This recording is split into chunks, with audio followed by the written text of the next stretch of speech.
alien curious, want to know more about UFOs in far north Queensland and aliens in Oz? Of course you do. Everybody does. Your secret is safe with us, okay? Well, this episode is for you. Now, I promise not to tell anyone that you've watched this, but welcome to Northern Vibe. If we've never met, I'm Matt Maloney, host and founder of Northern Vibe. This is where curiosity is cultivated. This is where discussions are held with interesting, informed people.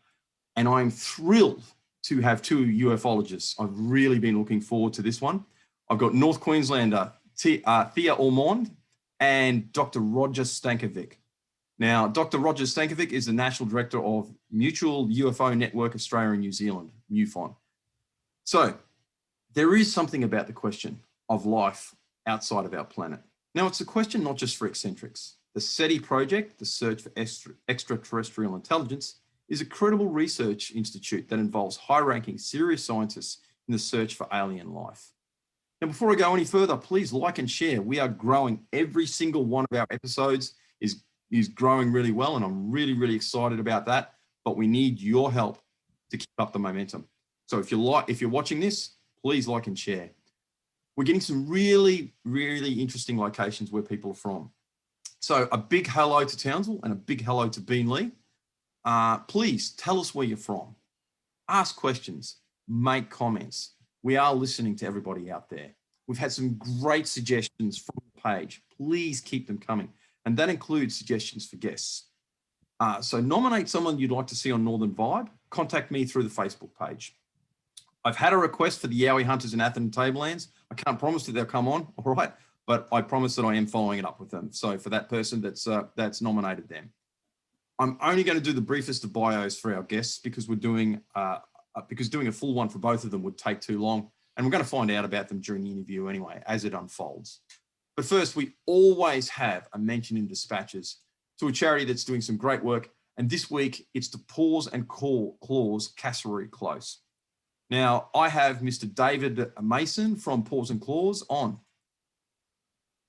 I'm bringing him in. David, thank you very much for coming on. Yeah, how are you? Thank you. Oh, no. Look, thank you for the work that you do. Can you tell us a little bit about Paws and Claws, Cassowary Coast?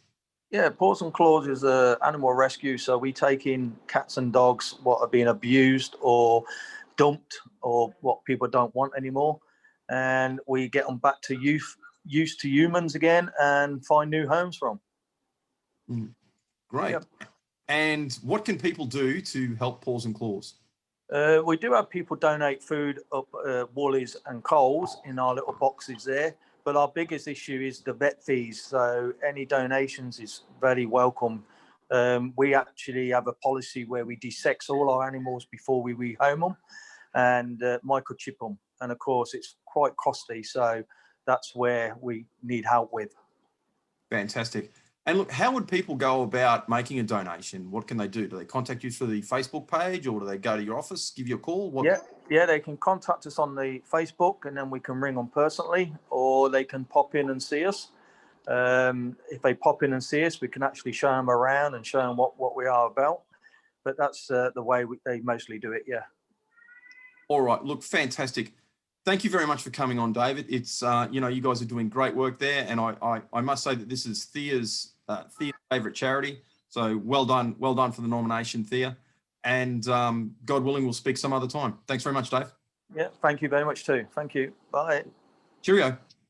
Bye. All right. Incidentally, I have some information regards the Geminid meteor shower, which is happening tonight.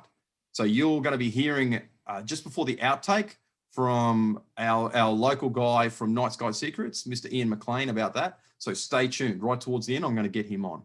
Now, about Thea Ormonde, she's a fascinating lady.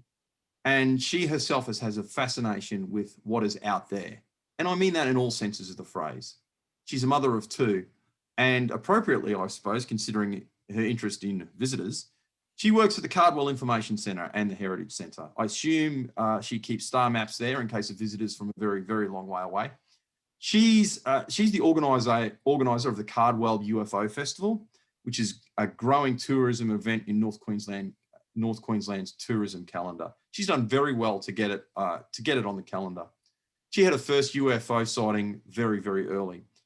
And I want to make a quick note that it's no small thing to be able to combine passion and a passion for something that you love, and combine that with a use of something that's great benefit to the community. So I think that's really, really impressive to what Thea's done there.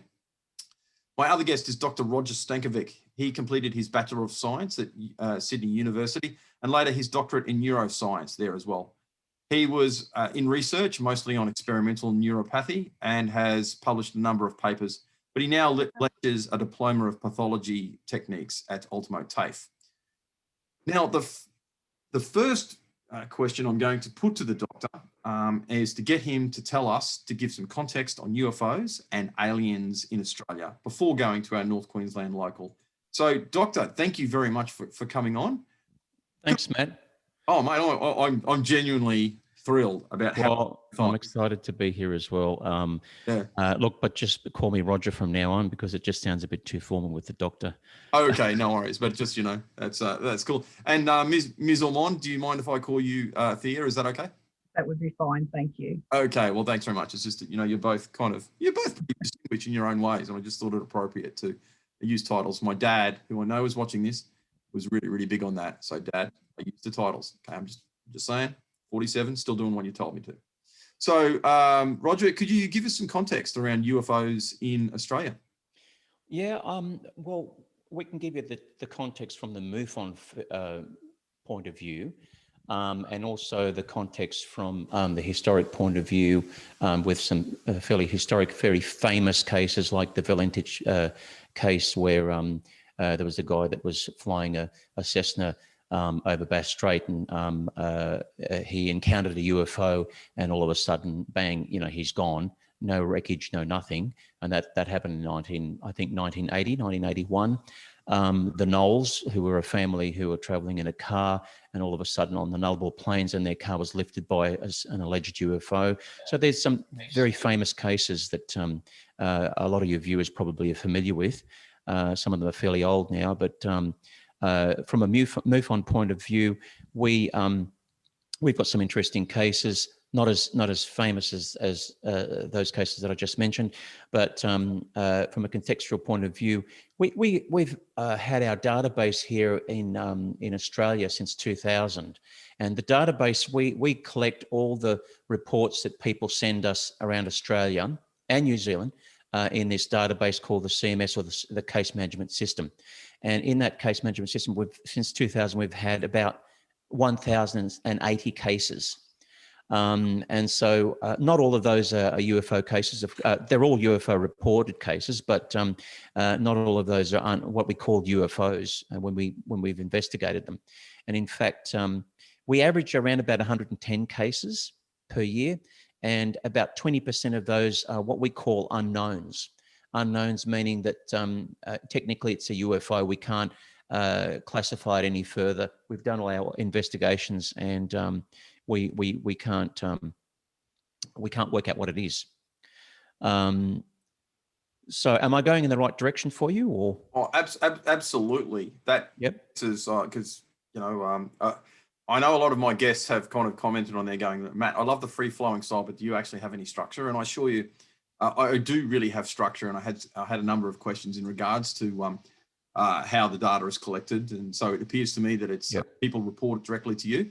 Yeah, no, they don't actually. They report to the MUFON headquarters in the United States. So everyone around the world reports to this one server, I think, in the United States, and basically then they email the reports, whether they're automatically sent out to the various countries.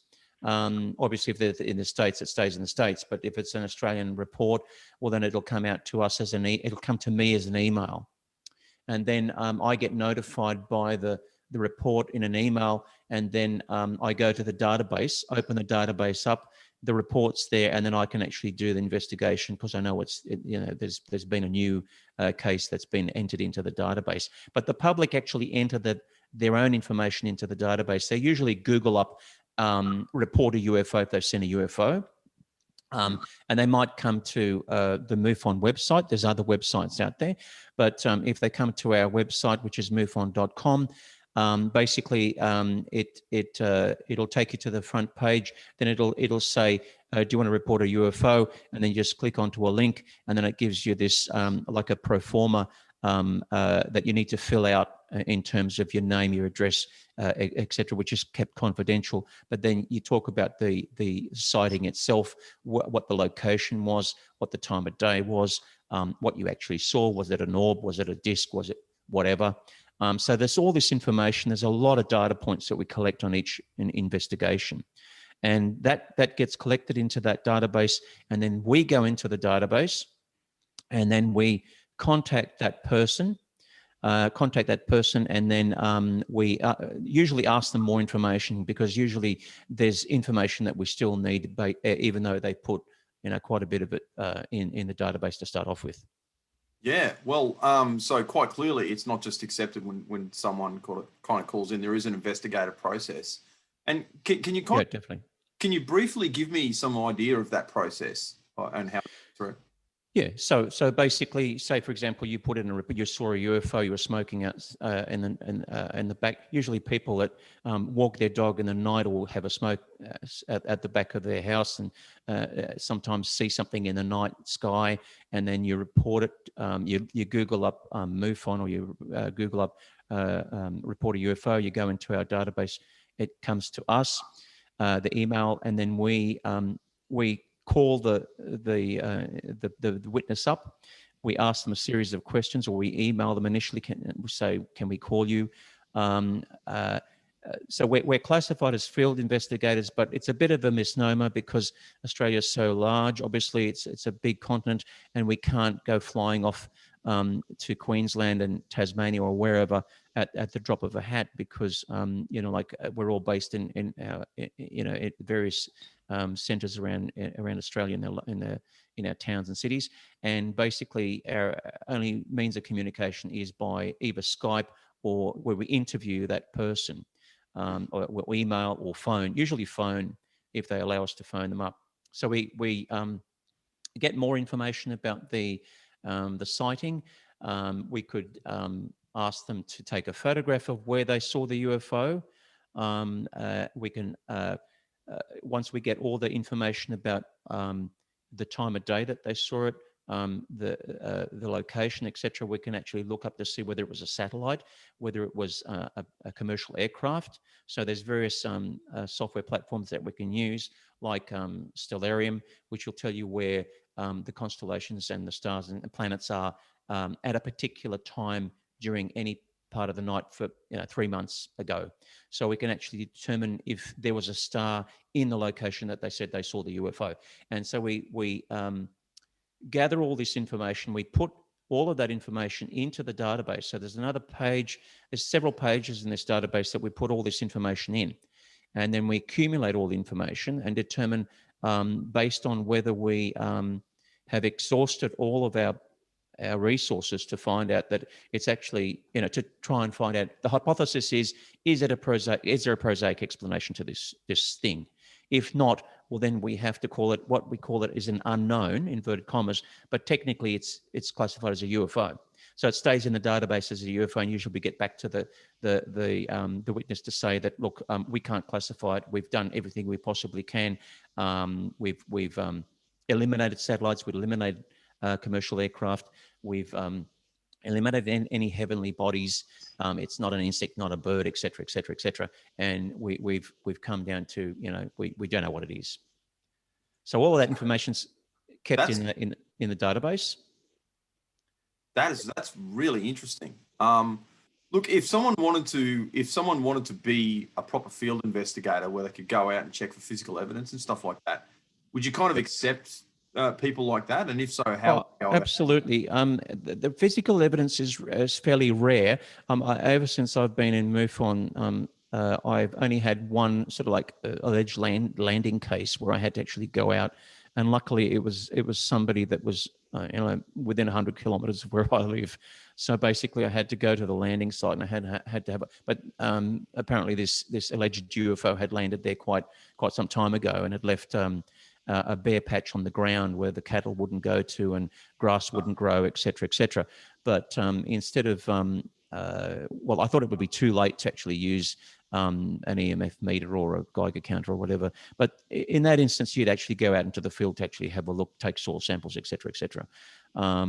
So to become a field investigator, you have to actually sit an exam. So you have to pass at 80%. So what you have to do is download a manual, which is the field investigator manual. So it's there's a lot of technicalities that you have to learn in terms of actual field investigation and how to report, how to investigate a UFO, and then you sit for an exam, and you've got to pass by 80% to be competent. And otherwise, if you don't, you can't become a field investigator, unfortunately. Most people do pass with a bit of persistence. I've only had one person that's failed, but you can persist at it and, you know, just see how you go. And once you've passed the exam, you become a trainee field investigator.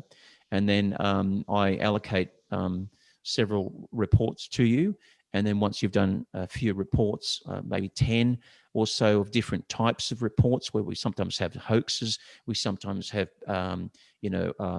different types of scenarios. Once you've covered most of those scenarios, you then determine based on whether I feel like you're up to it, you become a fully fledged field investigator. Whoa. I really want to lead on to you, Thea, I promise, but I got a couple of follow-up questions for that. Like, do you get a cool black suit, like if you pass the course, and like, a nickname? Because yeah, you get a badge, so you got a.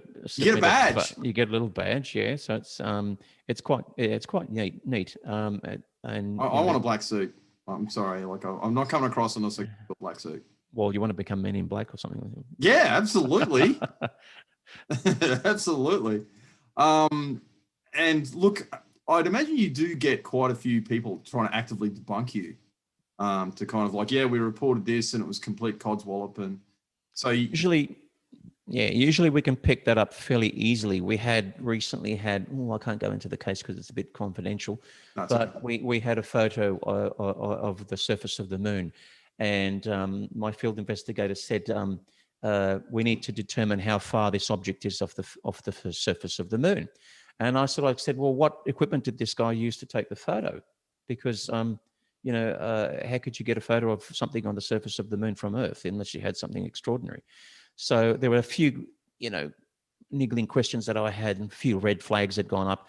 And basically, I said, no, this is a hoax, or this is somebody trying to pass information that's not theirs. It's a third party. So usually we can nip them in the bud. It is embarrassing if you let a hoax through and you report it as an unknown, and then your reputation's gone down the drain. So we have to be very careful, and we have to be skeptical with all the stuff that we receive, all the reports we receive. Absolutely. Just ask the chaps who did all those those scientific questions on Uri Geller and kind of passed. Yeah, that's right. That destroyed their careers, and I got to say, rightfully so. Look, before I move on to Thea, because I'm just aching to hear about her personal experience. Any statistics for Queensland, especially in the north? Okay, so I did look at the statistics. So we had 70 cases in Brisbane right throughout since 2000, about 14 in the Gold Coast. So that's where the main sightings are, where the main population is, the population density. And we had a couple of cases in Mackay, 3 cases in Townsville, about 9 in Rockhampton. And I'm sure we've had cases from the interior, but I'd have to actually go through each town to find out, whether anyone's lodged their report, but I know there have been. But as I said before, it's usually the bigger cities that usually give the bigger numbers, simply because of the population density. Yeah, absolutely. That kind of makes total sense. Yeah, thank you very much for your patience. But I can say with some degree of confidence that you probably found finding out about just how these things are verified as interesting as I did. Look, I understand that you've had some experiences, Thea. Could I impose on you to tell me about them? Yeah, sure. So my first experience was when I was 7 years old, and I was camping with my family, and some also our family friends. There was a couple of families all camping together, and I was staying up late around the campfire with my parents and also the adults of the other families. And we were over on one of the islands out here from Cardwell on Garden Island, and we used to go over every Easter weekend. That was just a traditional family thing that we did for many years. And this one particular night, we all saw this massive ball of light fell into the ocean and then left again. So it fell in for probably, I would think, I mean, I was 7 years old at the time, but I would think it would have only been about a couple of minutes, and then it left again out of the ocean.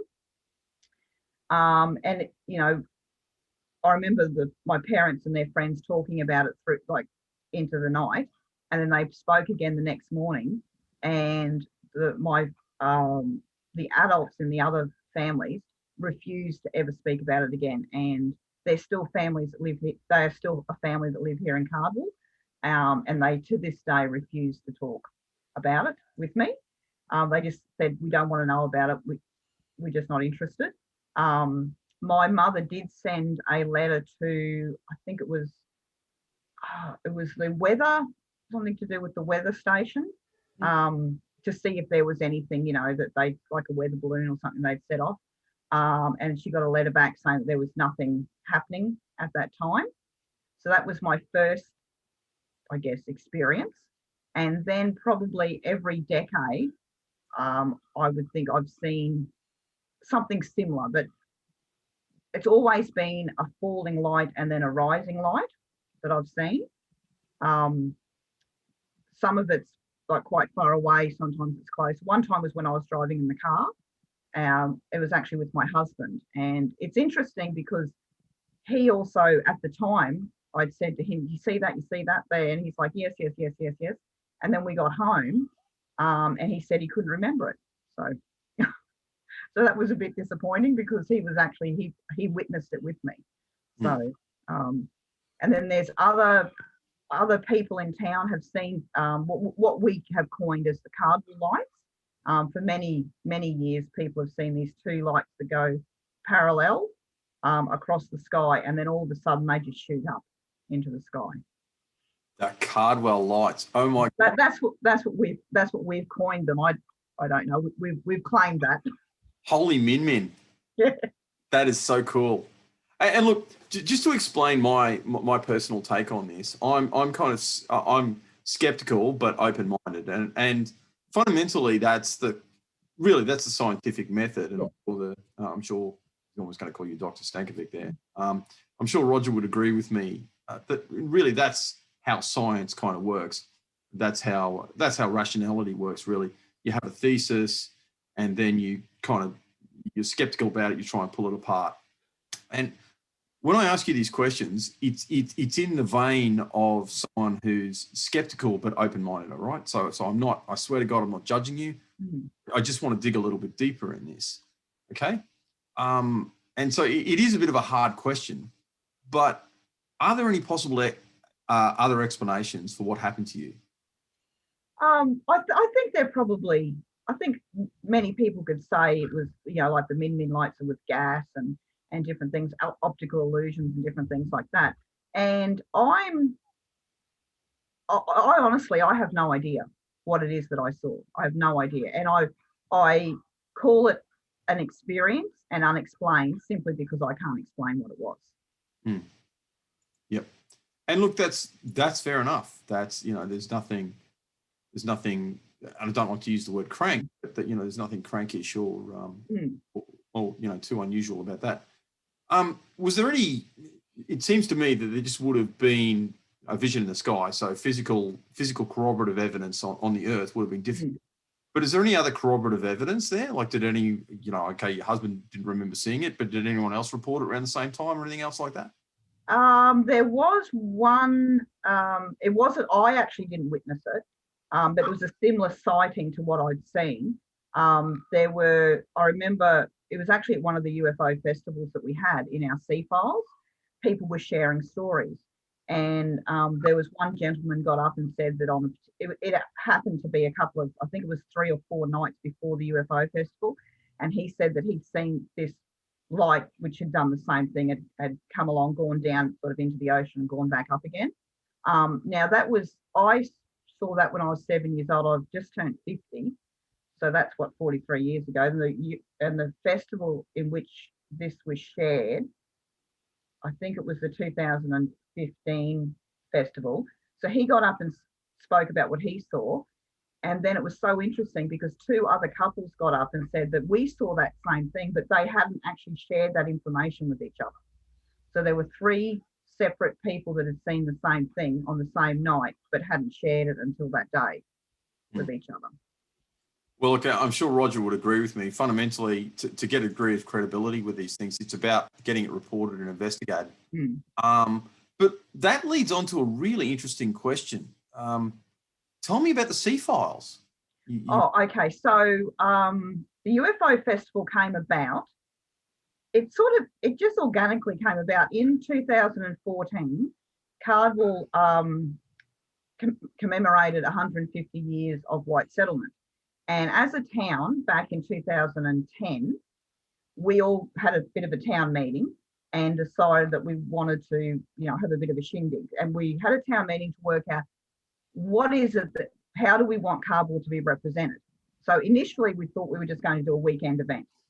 So we had all these butcher's paper on a wall, and we're writing down all these different ideas. And from it, I remember looking at the wall thinking, we've got too many ideas to jam pack into one weekend. So then we decided what we'd do is we'd have a series of events throughout the year. And hot off the press, one of the residents had actually seen the Cardinal Lights, which of course sparked up the conversation again about the Cardinal Lights. Now that town meeting was only meant to go for about, probably I think 3 hours we'd worked out that we were going to do. And it was close to 6 hours. And most of it was taken up with people speaking about what they'd seen or what they'd heard their parents talk about, their grandparents, their uncles, their aunties.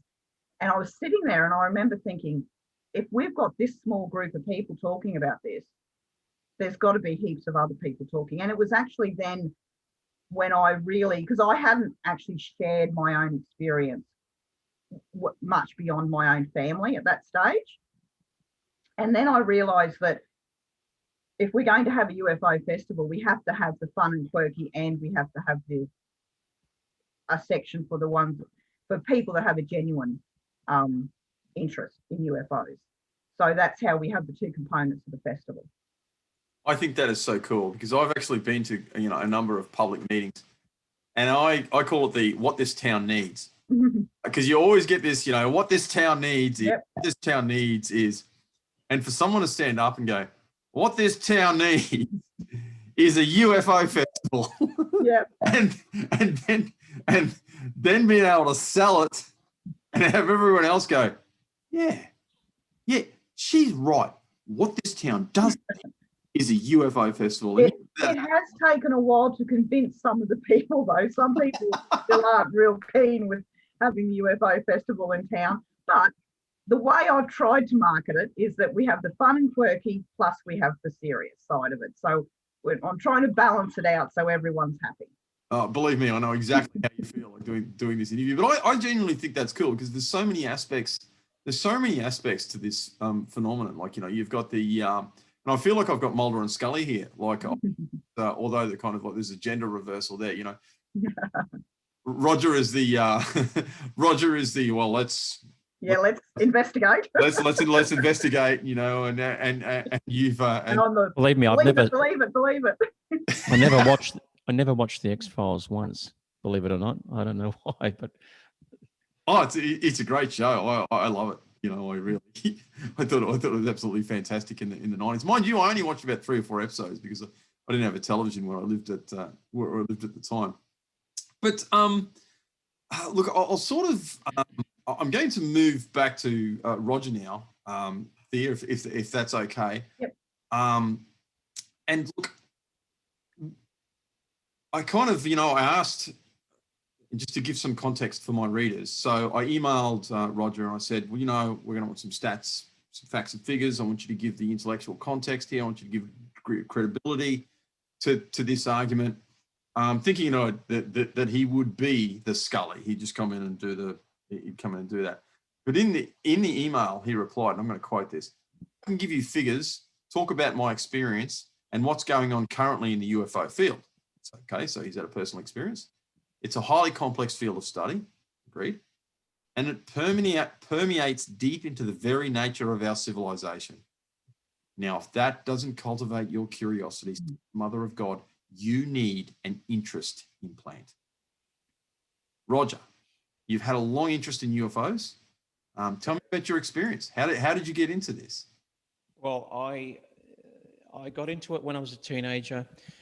I was probably around 14 or 15, and I was living on a property out near where Badgerys Creek Airport is. I know you're banana benders, so you probably don't know where Badgerys Creek Airport is, but it's a new airport that's going to sort of like take over from Mascot. So my parents had a farm out there that we only just sold it recently, but I was quite a bored teenager, and I had to occupy myself with things to do.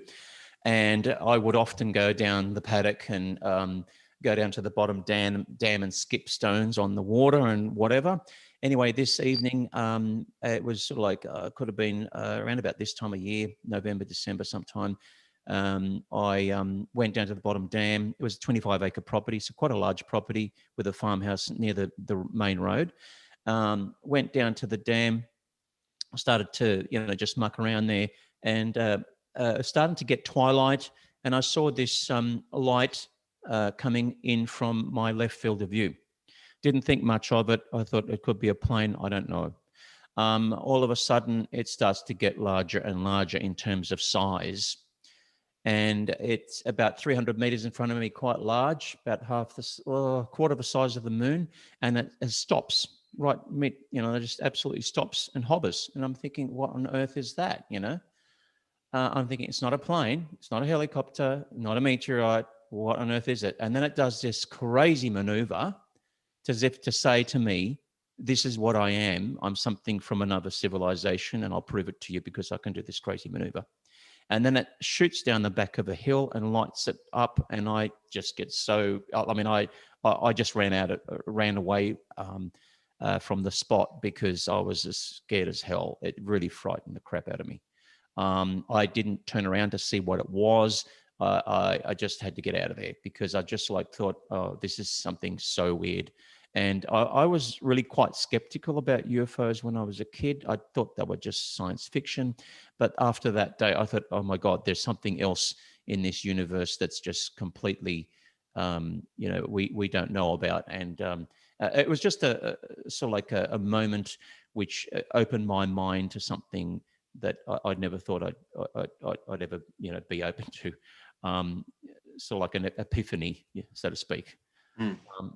But that really piqued my curiosity, and then I started reading books, magazines like crazy. My sister had a UFO magazine that a book that she had lying around, and I just quickly got it and thought, oh, what's this about? Is it something similar to what I've seen? And I just kept on reading and reading and reading, and then it just the more I read, the more it seemed to me as if this phenomenon was real, because the accounts in the books were so real, with a lot of data and not crazy people talking about rubbish. It was absolutely so. I mean, everyone's encounter, and we're talking about people like presidents of the United States that have had UFO sightings. We're talking about astrophysicists. We're talking about even down to the general, civilian who's seen a UFO. We've all got to take into account that everyone's brain is a very good machine in being able to identify things. We're not like cameras. We can, where you can have lens flare and things like that. But when a person sees something in the sky, your mind's like a computer. It runs through all the permutations and calculations, and you can usually say with a certain amount of confidence, yes, that is a plane, or this is something very unusual. I don't know what it is, but it's behaving quite unusual. Mm. Wow. So that was obviously a kind of Damascene moment, if I can use that analogy. Look, did you believe in UFOs before that?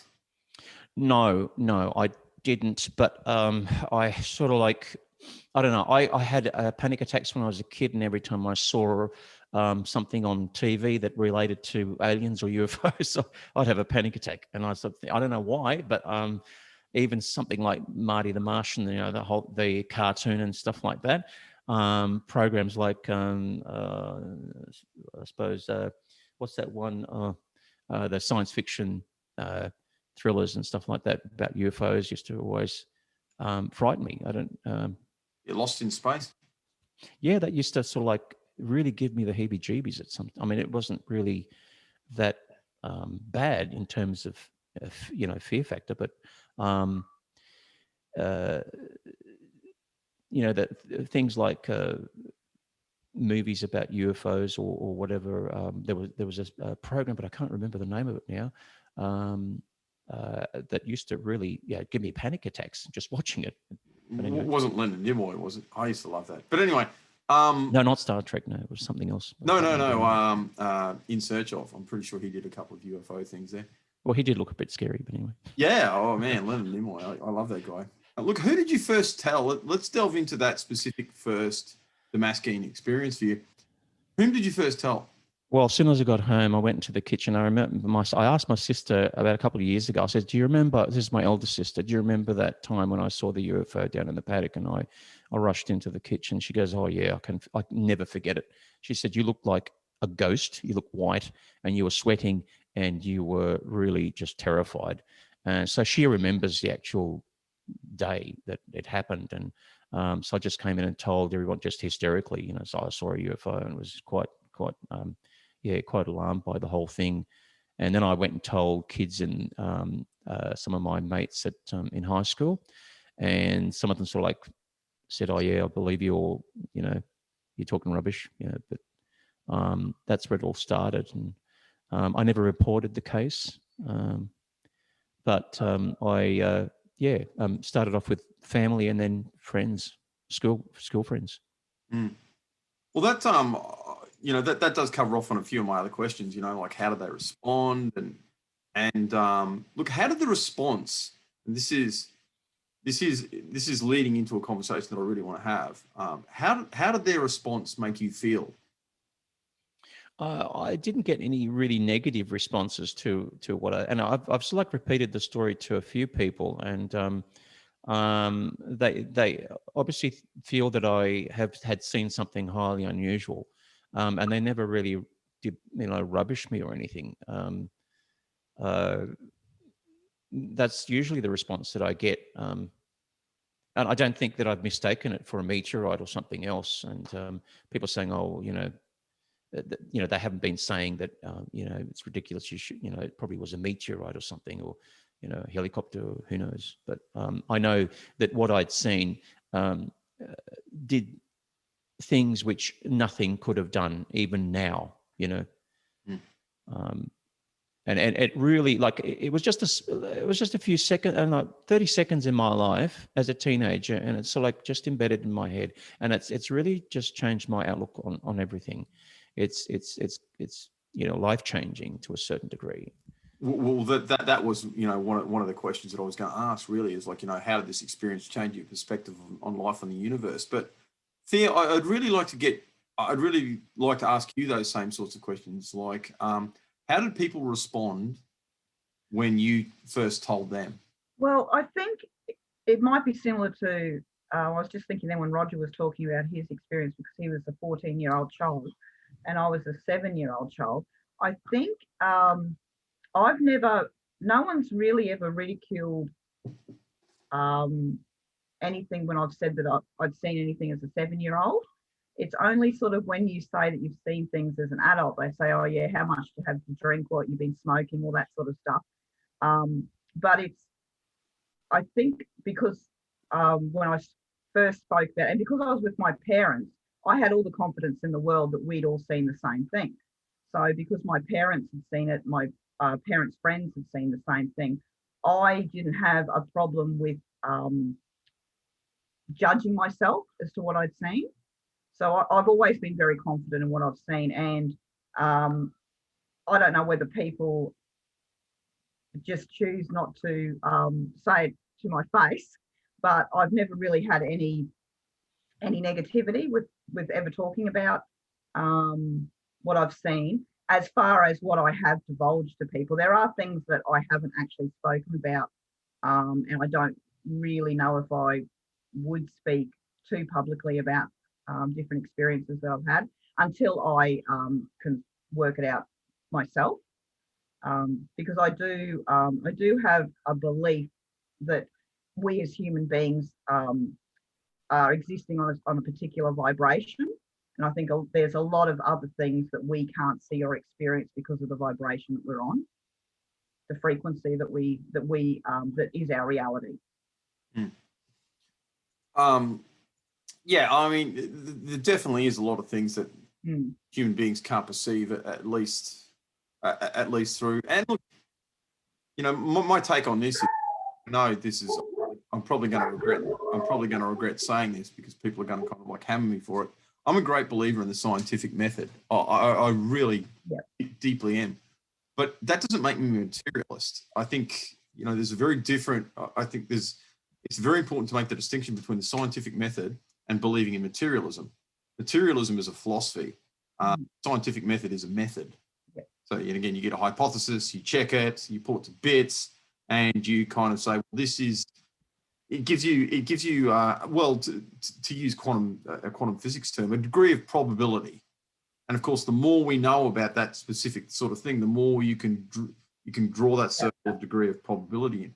But there's still an incredibly high amount of things going on, not just in the universe generally, but indeed, you know, in our on our Earth, and indeed in human perspective that we kind of don't know about. Like phenomenology is something that interests me deeply, and human psychology is just, I mean, our brain is, from what we know, the most complex thing in the universe, materially speaking. In the known universe. In the known universe, yeah.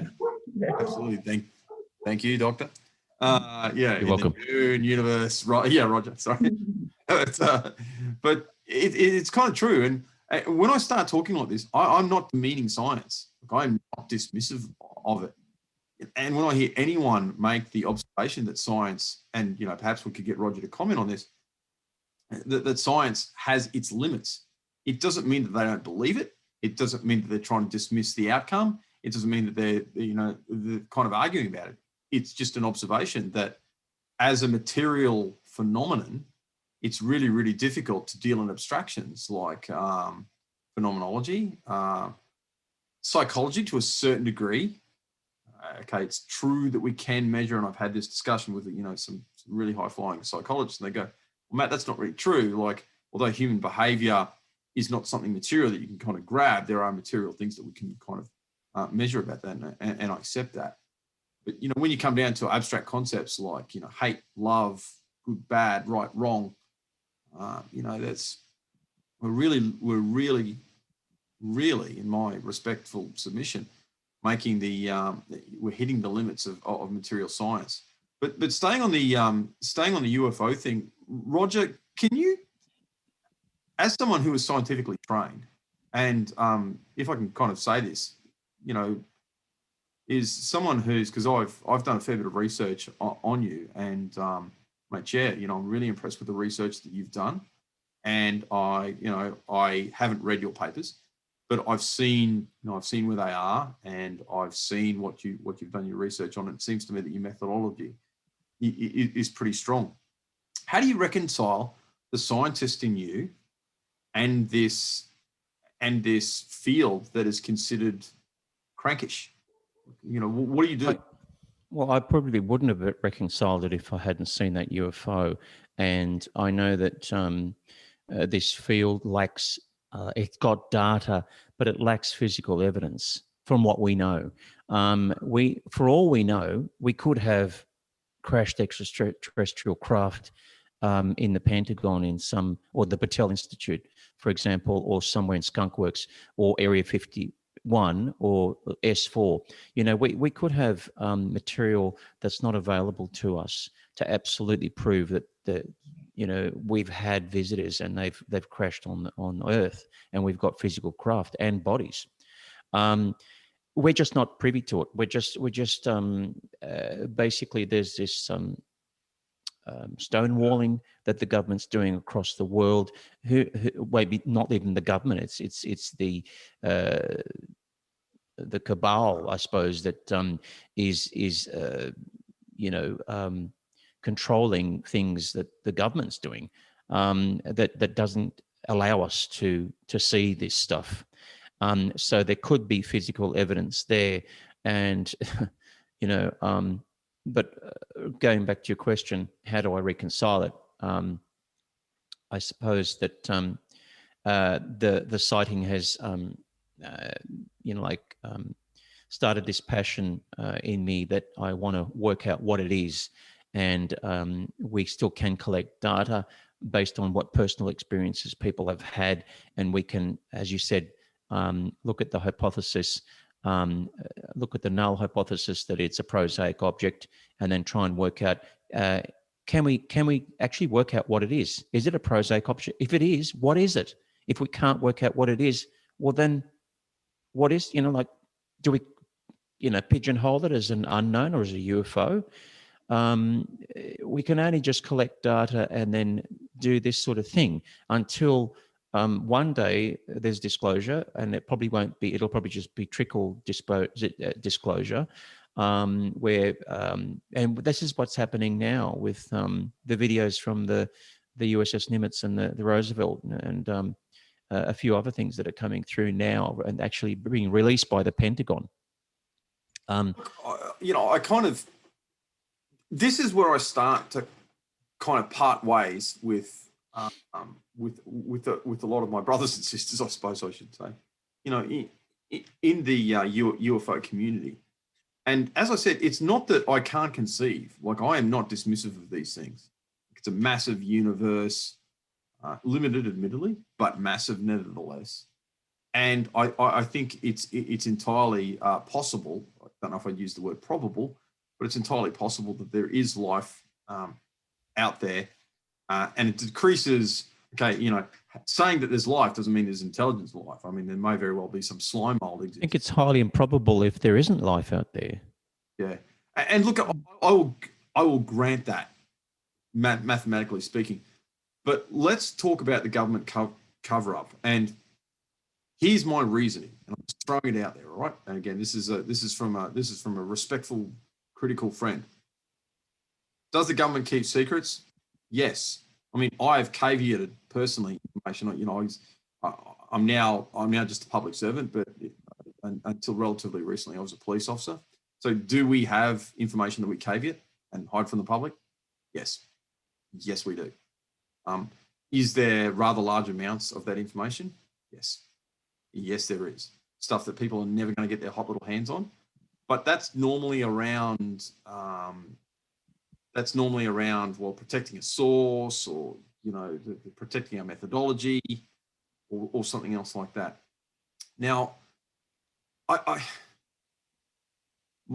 the only doubt, so I kind of I wonder why the government would cover all of this up, except this. And here's the so I want you to think the Matt reasoning here. We got the yin and yang figure. You got the got the dark, and you've always have the spot of light in the darkness, and you'll have the spot. So I always allow myself that reasonable doubt, and I try and question my own reasoning. It's something I try very, very, very, very hard to do. And the analogy that I'm going to use is this. I promise I won't give you the long version. This will be as quick as I can possibly make it. I work a lot in the Indigenous space, and I worked in Arakoon for some time. And when you're up there, we were the vast majority of our work was trying to protect people from hurting each other. Like and look, I'm actually mixed race, but I don't do the whole identity politics kind of thing. It's not something I'm into. We saw ourselves as we're going in, we're trying to stop you from hurting each other. Why are you thinking of us like the bad guy? Why are you angry with me for you trying to kill someone else who you're actually pretty closely related to? And this frustration would, of course, boil over. And I remember venting one day to my sergeant. This is going back some time. I wasn't junior in my service around at this time. I had, good 12, 13 years service at this time. said to my sergeant, I said, you know, we're just here to help. Like, we're just trying to stop people from killing each other. Why am I somehow being treated as the bad guy? Like, you know, cannot people see that I'm just trying to hurt, that I'm just trying to bring peace and justice and all these sorts of things. And my sergeant was really good, but he at the same time was a little dismissive. He goes, well, Maloney, you need to kind of think of it like this. You're just thinking of it from your point of view. You're thinking of it as like someone who understands this and where you're coming from. He goes, imagine if we were sitting outside. He goes, I want you to imagine that a UFO came flying in, like, beep, beep, beep, beep, beep, beep, beep, and landed right in front of us. He goes, what would you think? And I think, oh my God, that would blow my mind. That would seriously blow my mind. He goes, that's right. He goes, now imagine this. The door opens on the UFO and two people of a completely different color, green, whatever it is, purple, gray, whatever. They come walking out and they stand in front of you. So this thing has come from the other side, like this inconceivable place. And he goes, and you're familiar with aliens. Like, you know, you understand the concept that there may be something out there. Is there anybody out there? And this thing has landed and these humanoid beings have kind of come out. What would that do? And I'd be like, that would just blow my mind squared.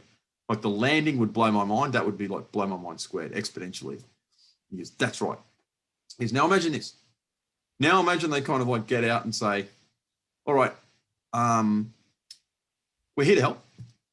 Everything that you think about the universe and the way that you think is wrong. So if you're a theist, it's like, look, forget about the reasonable doubt thing. There's no such thing as God, okay? It's beyond reasonable doubt. We have conclusively proven there is no God. Or if you're a Dawkinsite materialist, it's like, yeah, God, you know the angels thing? That's us. Okay, like we helped create the universe, all right? Like we were there.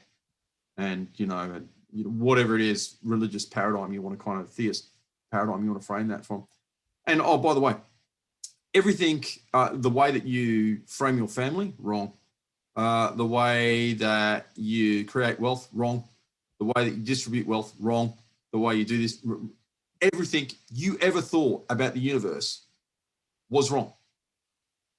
What would that do to you psychologically?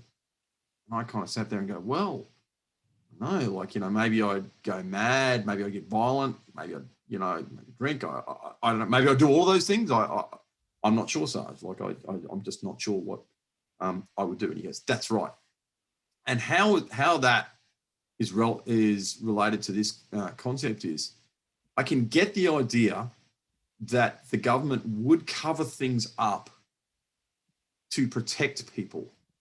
And I understand, I think better than most people, I understand just how deeply traumatic psychologically it would be. And there would be a lot of well-meaning people out there going, we just can't let the public know. We just can't do that. I'm sorry, look, we can have this knowledge, but no one else can. Like, we're the only kind of people who can do that. I get that. But I still kind of think that, you know, if there was this access to the technological aspects and the aspect of knowledge, I think that would win out against a lot of, especially, and here's the rub. Like, if the landings had happened in Soviet Russia or, you know, some other place where there is a deep distrust of the public, like a deep distrust of the scum that they're looking after. It's like, because that's how totalitarian governments think. They see people as people to be ruled over. Democracies, at least in theory, work on trust. It's like, well, you guys elected us. You guys put us in these positions. You know, you trust us, we trust you. Democracy works on this really fundamental idea of trust. So I don't know. And I'm not saying they wouldn't, because I've just explained my reasoning. But I don't know if there would be a conspiracy that deep for that long that could be held. Because again, I know a little bit about too, and like, you know, the police are an honest organisation. You know, I've never seen anything actively corrupt where people hold back information. Where people make up narratives, lie completely. but I have seen incidents. Sorry, I should withdraw that actually because I'm still subject to. But I know of some times when people might be tempted to hold back information to keep a narrative intact. I get that. I do. You know, I really get it at a really deep level. So I don't know, Roger and Thea, I don't know. So I'm really happy to throw this out, and I'll get Thea to sort of like comment on the conspiracy thing, like why and how it would happen, and then I'll get Roger to talk. Thea? Well, that's very interesting. Very interesting, and I do agree with. I also can't understand. Well, I can to some point, just like you do, Matthew. That I can understand why some information would be suppressed.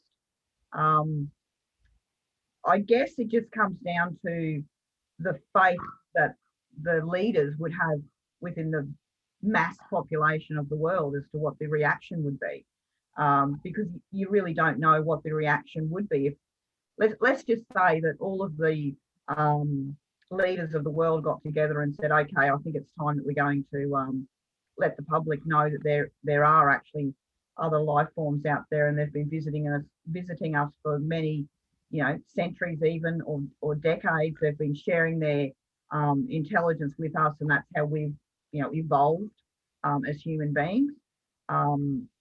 If you throw all of that information out to the masses of the population of the world, I don't really think you'd be able to control the reaction of what would happen. It would have to be really trickled out and very well orchestrated.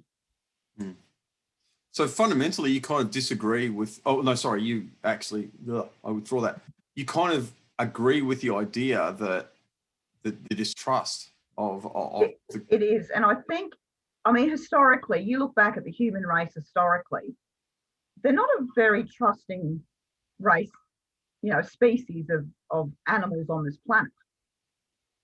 So if I was in a position that I had all of the knowledge of whether or not there were aliens and they were coming to visit us and they genuinely did want to help us, I don't actually know if I would have enough faith in the whole of the population to keep it together. Wow. So when that information came out.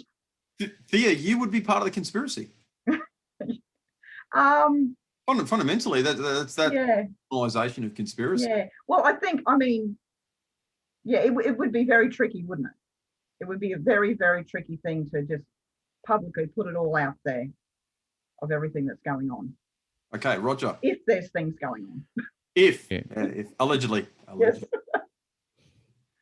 Yeah, no, I agree with Thea. I think it's something that's going to have to be very well controlled and orchestrated. But leaks have come through. Don't forget that. We've had many, many leaks, and the US government and many governments use their black budgets to actually keep secrets, and millions upon trillions of dollars go into keeping secrets. Not so much, other things like projects that they're working on, if they're looking at craft or whatever. But it may even be something to do with the darker aspects of the phenomenon, where you have cattle mutilations and even human mutilations. So where do you go with stuff like that? Where you, if we do declare that they are here, they've been here for a while, but there's a little aspect about what they're doing, which we haven't really told you. And obviously there's, people saying they've been abducted and whatever. So yes, that's true. Millions of people have been abducted against your own will. It's giving a acknowledgement that this is actually happening. And also basically we have been, they have been mutilating the cattle. And even the occasional human. So what do you do with, a situation where if you dig deep enough, you'll get the really darker aspects of the phenomenon? Yeah, so it could be the case that we, even after a considerable amount of contact, we're unsure of the intentions of unsure of the intentions, or it might even it could be like human beings, that there is no consensus of intention, or there is indeed good intentions with bad outcomes. And let's look at the you know, Thea, I'm pretty sure you're going to disagree with me on this, and that's okay. Like, friends can disagree, like, because, you know, really we're talking about colonization. We are, you know, and the colonization of Australia isn't complete. Like, I've worked in Arakoon, Lockhart River, and Thursday Island. So I kind of laugh when people say, well, we've been here for 200 years. No, we've been in Sydney for 200 years. There's been settlement in Arakoon, I believe, and I might stand corrected on this, I think it was 1901 or 1903. And my first stint in Arakoon, I met some people who were babies, like they didn't remember the coming of the white man, but they are alive when that happened. So there's this, you know, there was, you know, a massive cultural change in their day. And I won't go into, I had a brilliant conversation with an elder who's now deceased, so I can't even say his name, but about worldview and about precisely these sorts of things and how it kind of changes things. So I do have some understanding of that. And again, like, you know, we don't really know, you know, maybe they're surprisingly like us, where they're really well-intentioned, where they kind of turn up and go, hey, you know, we're here to help. And again, this is where you and I think, are going to agree there. I think colonization by and large was positive. That's not that I don't, like, I've stood in places, like I've seen skulls with holes in their heads, and I've spoken to people who were there when the Native Mounted Police came charging in to,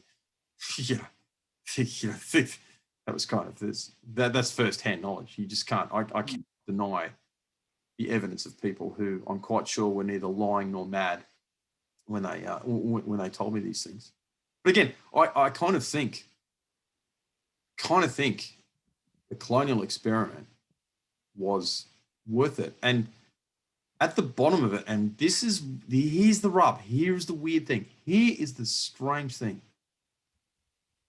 When you kind of say to people, we can introduce this information that may be absolutely mind-blowing, that might make a lot of you mad, a lot of you bad, and a lot of you dependent on substances, but we're still going to do it because we have a basic trust in your ability to do that. You're actually appealing to the highest. You're appealing to the highest. And that's what democracy does. Like, people with Down syndrome have the right to vote. Mm-hmm. And I don't see that as a bad thing. Like, I've actually, when I lived in China and Inner Mongolia, and I had some Chinese people going, yeah, well, the whole thing, and one of them was really dismissive. He goes, you allow people with, like, Down syndrome to vote. And I'm like, you're not getting it. That's our greatest strength. Mm. That's not a weakness. That's a strength. That's who we are. We look at, we look at the entire paradigm, the entire pattern of reality, and we accept that, we got people who are intelligent, people who aren't. We got people who are educated and people who aren't. We got people with certain life experiences, and they're going to vote this way. We're going to have people that genuinely think that, Adolf Hitler had it right. We got people that genuinely think that Karl Marx, dude, man, that guy is spot on. The spot body count was like, and we tolerate that. We just go, no, well, you can say whatever it is you want, whatever. And you think of what's at the bottom of that. It's a deep trust, a deep, deep trust of the human condition, and a deep, deep trust, an understanding of flaws, an understanding of stupidity, and still allowing it to happen. So that's why I wonder. That's, for me, that's the dot in the, that's the white dot in the black fish, or the black dot in the white fish of doubt in my mind as to why they would kind of do this, especially over a number of administrations. So if this has been happening for a long time, and not just all the conspiracy theories focus on America. God bless them. God bless that country. I just love it, But it's not as if the United Kingdom hasn't had it. Like, this is a kind of like, and really, depending on how you define alien incursion. So let's just say, and I'm not saying I agree with this, okay? This is just a discussion point. Let's just say that,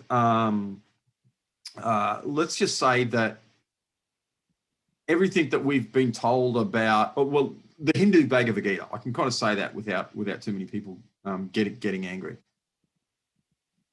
All of these gods fighting in the sky and using these really weird weapons, maybe that was aliens. Maybe that was human beings looking at kind of stuff and going, wow, that's aliens.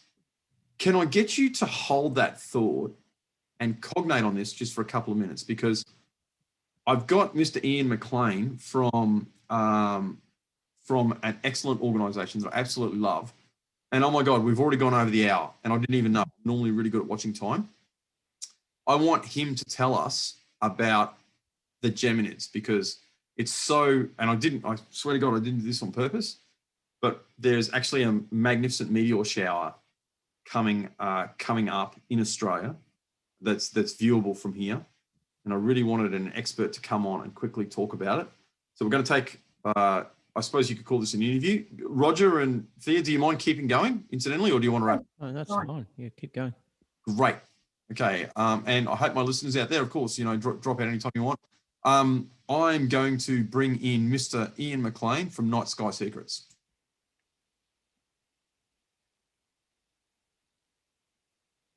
Hello, Ian. Can you hear me? Can you hear me, Ian? Yep, gotcha. I got you 5 by 5. Look, thank you for being so patient. For our listeners, when I was going to do this close to the outtake, but this is just such an interesting conversation, and my guests are being very indulgent of me, so we're going to keep going. But I want you to tell us why we should be looking up in the next couple of days. The Geminids meteor shower, which are our very interesting lights in the sky and probably the best ones we get all year.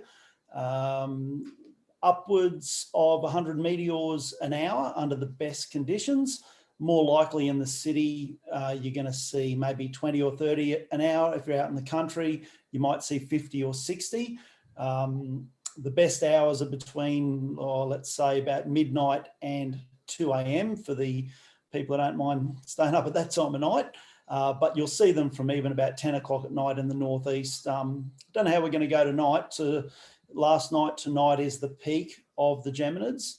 And I guess a lot of people don't really understand why we get meteor showers. I'll probably talk a bit about that if you like. Yes. Sure. So most meteor showers are the result of comets. So comets leave a trail of dusty debris behind them, which due to the solar wind is pushed out into the path of the Earth. And we sweep that debris up every year in a regular meteor shower. So have the Orionids, the Geminids, the Taurids. As you can start to see, there's a bit of a pattern here. It's all the names of the constellations. And this is where the Gemini, for instance, that's where they appear to radiate from. So I was out early this morning, 4 a.m. and saw like 15 in half an hour. Each one's different. You can tell which meteor shower, with a bit of experience, you're looking at by the color and speed of the meteors. Most people don't have any idea how big these are. These are a bright one's the size of a pea. A regular one's the size of a grain of rice, but they're traveling at hypersonic velocities, between 30 and 150,000 kilometers an hour. So when they hit our atmosphere, they essentially ionize the atmosphere and leave this beautiful smoking trail and puff in a little puff of smoke, or a big puff of smoke if it's a big one. Wow. That is so cool. So, and what time? Well, you said between those times tonight. Yeah. When is this going to stop? When is this going to end? Look, it will taper off. Both last night and tonight are the peak of the meteor shower, and that's all around the world. Anywhere you can see Gemini, which is anywhere you can see the sun, because the sun moves along the path of the planets. and through the zodiac constellations. So all you need is not to be in the direct light at the very least, and preferably in a dark spot, and just lay back, relax, and enjoy the show. Yeah, it's worthwhile. And you don't need any special tools, no telescopes, no binoculars, just a bit of patience, and see some very explainable lights in the sky.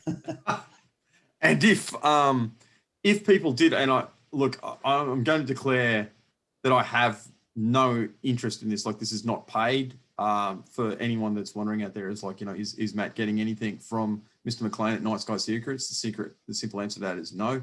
But I am a geek, and Mr. McLean fixes my telescope, and he does a great job. So, and that's just, hey, again, like, there's no money here. It's what we love doing, Matt.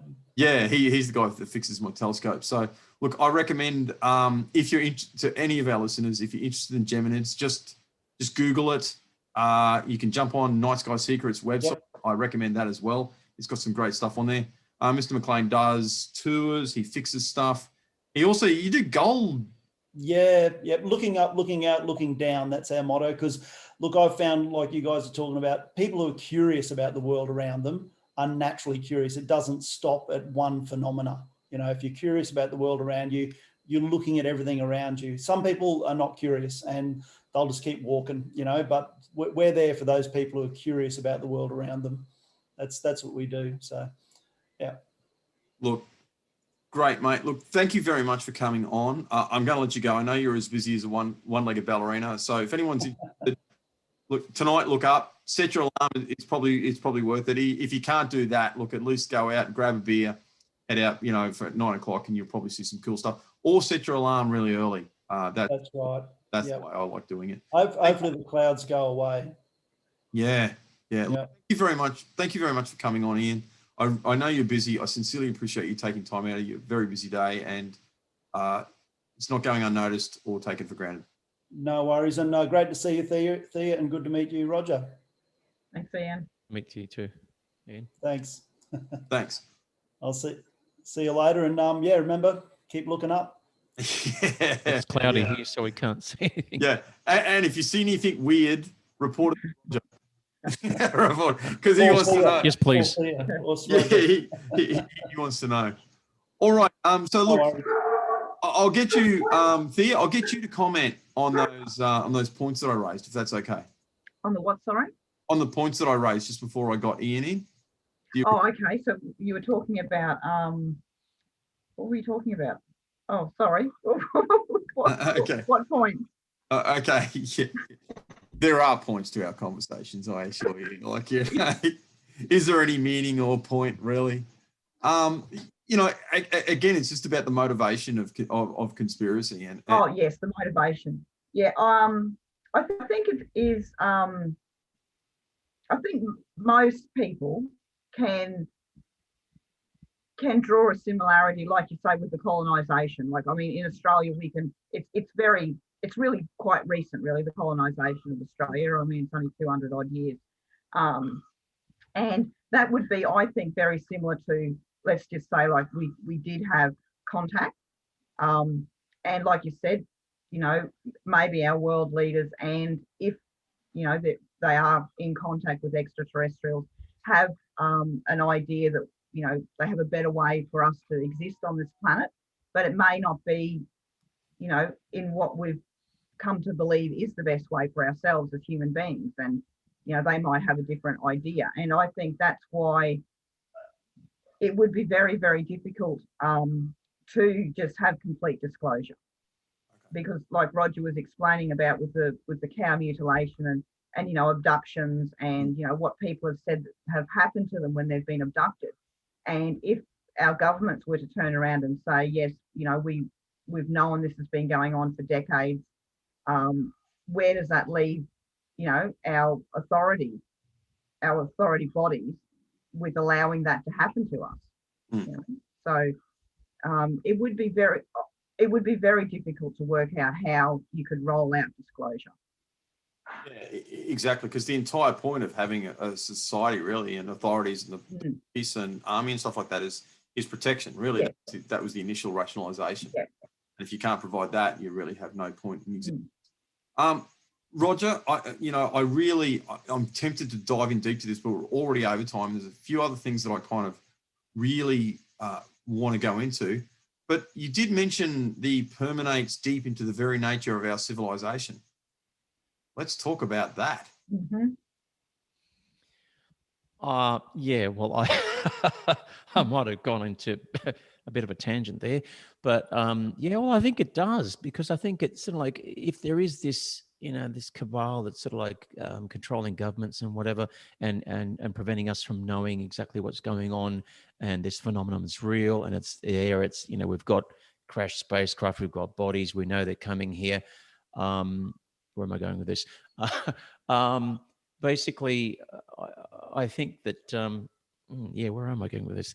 Sorry, I just lost my train of thought. What was your question again? It's Northern Vibe, okay? The entire point of Northern Vibe is losing your train of thought. It's getting late. and kind of running deep into it. But that's okay. I'll kind of, because we're actually over time, and I normally don't do this. I'm normally really disciplined. It's like, dude, we start at 6, we finish at 7, but this has been such a cool conversation. I want to ask a couple of I'll ask, now look at these questions. All right. What do you think is the most interesting and compelling UFO reporting phenomenon that you've heard of? And second, what's the most compelling one that you've investigated? So one that can come from America or Kingdom or whatever, and then one that you've done personally. Do tell. Well, I think the Rendlesham Forest incident was pretty revealing in terms of multiple witnesses. I don't know whether your viewers know about this, but in 1980 in Suffolk in England, there was a landing of a UFO craft. And it was touched by one of the military staff that were actually going out to look at it. But not only that, this happened in Christmas Eve, right, 1980. So it's 24th of December. So it was multiple witnesses. There's actually a tape of their colonel who went out and investigated it because he didn't believe it, of him speaking when he was actually witnessing the events going on. That's pretty revealing. And in terms of also being associated with the nuclear warheads, which were hidden in silos in Bentwaters at the time. So UFOs have an association with our nuclear warheads for some reason. And at that time in 1980, it was not known that these missiles were there in Suffolk, but nobody knew about them. Certainly, it was very hush hush. So that's quite an outstanding. Apart from Roswell, I'm not quite sure. I'm in two minds about Roswell. Like they say it was a mogul balloon, but then again, they lied initially. Why did they lie initially if it was just a mogul balloon? Number two, why didn't they track the mogul balloon if it was so secretive? Why didn't they track it? Why did they just let them? There's hundreds of mogul balloons that had fallen down in the desert in America. Why not pick them up? If they're so secretive, it doesn't make sense to me. There's something else to this, and I think the U.S. government's still lying about Roswell. And the one that I've investigated, well, there's a few that come to mind. But there's this one guy who captured some really interesting video of his in his car with his camera. So his cam in his car, he had one in the front, one in the back. And when he was wiping the rear window one day when he was cleaning his car, the cam was knocked upwards. And when he turned on his key, he inadvertently caught this UFO in broad daylight. And I've sent the analysis, the actual video to the United States, to Rob Spearing, who's the expert there in MUFON. And he and I can't work out what on earth this thing is. It travels like an orb. It's like an orb. It actually goes through, it actually punches holes through clouds. It's the size of a car. It's quite bizarre. And he's actually taken a lot more footage. Very bizarre. I could never work out what this object was. It's there. You can see it. It's in the video. It's zooming. It's zooming around like a a crazy lunatic. it's an orb of something. I don't know. What on earth? As you said, what on earth? You know, it's crazy, and no matter how much I've tried, I haven't been able to identify it. That's one thing. I mean, there's other things that, you know, we haven't had any UFO crashes that I've heard of. That'd be really nice, you know, to have investigate a downed spacecraft. But then again, you'd probably have the military there before you could say, you know. And look, whatever the saying is. if one happens in Cardwell, I'm sure Thea will go out for you, but you have to give her a black suit. She's not Absolutely. I'll give you a black suit, Thea. Yeah, okay. I don't need a black suit. I'll just go out and yeah, you just go in the right. Cardwell, go out in the purple Cardwell t-shirt. I'll go the purple shirt. Good on you, mate. All right, look, we are going to wrap this up because we've gone 20 minutes over. So there's a couple of things. Roger, can you tell us, you know, really quickly about your research? Because I'm fascinated about that. Okay, so I used to work at the University of Sydney, and I was a neuroscientist there in the neuropathology department in Blackburn Building. And what I did a lot of research on motor neuron disease. So I was looking at a mouse model for motor neuron disease. We got a model which had 2 genes that were knocked out, and we were exposing that model to heavy metals and determining whether mercury vapor that's normally found in dental amalgam when you chew actually has anything to do with the death of motor neurons. So in motor neuron disease, you have your motor neurons die off. My uncle actually died of motor neuron disease as I was writing up the thesis, which is quite crazy because there's only 1 in 300,000 people get this. So that was one aspect of my research. The other aspect was the CJD stuff, which was Creutzfeldt-Jakob's disease, which is an infectious protein that actually fulminates. It actually builds up amyloid plaque in the brain, and it makes you demented. So it's similar to mad cow disease, but it occurs sporadically in humans, 1 in a million. But I was the scientist that was monitoring all of the CJD cases in New South Wales and sending them to the Royal Melbourne Hospital, look at these cases. So I've seen many a brain, and I've cut many a human brain up and diagnosed a lot of these cases with the pathologist there. How does, and I know I'm stretching this out, so I apologize to all our viewers, but I'm loving this, and I'm looking at Facebook. I'm kind of thinking that we've got one chap who's probably he's from Bundaberg, looking at this, and he indicates he's probably going to report something to MUFON. So just jump on the MUFON website and report it there. Yep. And yeah, so we've got one there. How does a protein become a pathogen? And how? This is interesting because because proteins are created by DNA or RNA. They don't create themselves. Well, at least, you know, to my limited knowledge, you're going to have to. Yeah, so prions are actually normal proteins in the brain. They're actually found in what's called the pia mater. So it's just the jelly part of the brain. It's not the neuron or anything like that. And they once they become misfolded, you might have a genetic disposition or a polymorphism in your genes that enables that will cause this protein to malform or misform, and it'll recruit other proteins that are normal to be like it. And then once it gets to a certain threshold, it will actually deposit what's called amyloid protein in your brain, and then you become demented. You'll have this slow journey or quick journey even into dementia. You could be normal one day, and then 4 weeks down the track, if you've got CJD, if it's a really rapid CJD, you could die of dementia. So it's quite a bizarre disease. It's really, really quite a fascinating and bizarre disease. But it's the only infectious thing that's not a virus and a bacterium. You see, that's weird. I mean, it's very weird. How does a protein, which is, you know, a good thing. Well, that's what I had to be very careful. Fundamentally, what we're made of. Yeah. How does that become pathogenic? That's weird. Yep. It's a very unusual thing. It's the only known thing in the universe, in the known universe, that's infectious, other than a bacteria and a virus. So there you go. known universe. I love that. But look, last question. Actually, this is more of, I'm kind of setting you up here, Roger. I do apologise, but you're also a muso, aren't you? Yeah, a little bit. I dabble in it a little bit. Okay. Can I play some music? Is that okay? Are you going to You can if you like. You can play the whale if you want. This is a little ditty that we put together with in a studio with me and Adriana and a couple of musos. So it's just a cover of a well-known, I think it's 60s or 70s Australian song. Yeah. Well, so we got a lady who organised a UFO, who did the what this town needs and managed to get that fly, which again is a bit of an achievement. And that's putting aside being a mother, which is arguably the most important job in the known universe. And well, I said not arguably, I would suggest it is the most important job in the known universe. And again, working at the visitor centre, I want star maps there. I want star maps. Yep. Okay. Are you stocking them there at Cardwell?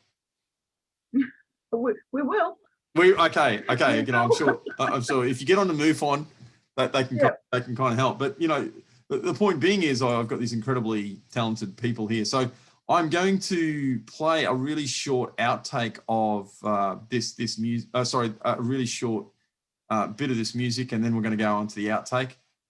So stay with us. We're kind of like we're going down. We're winding it up, but we've still got some really, really, really cool things that are happening. So hang on, just give me one moment here to do the. All right. Yeah, sharing options. Yeah. Oh, what am I doing here? All right. Incompetence squared. Hang on. Are you still sharing anything, Roger? No, you're not. No, I don't think I am. Okay. No, here we go. No, it's all right. You getting that? They sailed for port one morning, the weather it was fair. A gentle breeze pushed them and no one gave a care. They sang and danced and laughed at night and opened up the keg.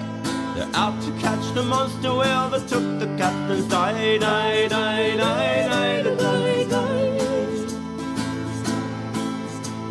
The captain said a piece of gold for he who sees me will. So bend your backs and row me boys, I know you won't fail. So bend your backs and row me lads and take me to me will. Tonight we sing and dance and tomorrow night we sail. We sail into the harbour of Parliament the Big. To show them all we captured the monster from the sea. Oh, you gotta love a sea shanty. I absolutely love sea shanties. That's great, aren't they? So if anyone is interested in Roger's work, besides he's obviously just kind of Google him. He's got a considerable Google presence. The papers are interesting. The music's out there. So that's kind of cool. We've had Night Sky Secrets on. I've really, really, really, really enjoyed this interview. I've had a couple of phenomenally interesting and informative people on. And there's nothing better than speaking to an engaging aficionado. So to everyone out there, I hope you like this as much as I did. Please like and share. Every Wednesday, my colleague David Young does an excellent podcast on Podbeam. Yes, we're North Queensland State. That's Wednesday nights between 7 p.m. and 8 p.m. Get the Podbeam app, have a listen. Next Monday, the 21st, I'm working on that. I've actually got, again, I'm spoiled for guests. I've got a couple of people that I'm tossing it up between. I'm not going to reveal precisely who it is yet, but I do promise that it will be interesting. So tune in to the same Matt time, the same Matt channel. And if you have tuned in to Northern Vibe, thank you very much. Roger and Thea, I'll get you to stay on for just a second more. But to all of my magnificent listeners out there, I hope you have enjoyed this as much as. Thank you very much for tuning in. You guys rock. You're making Northern Vibe.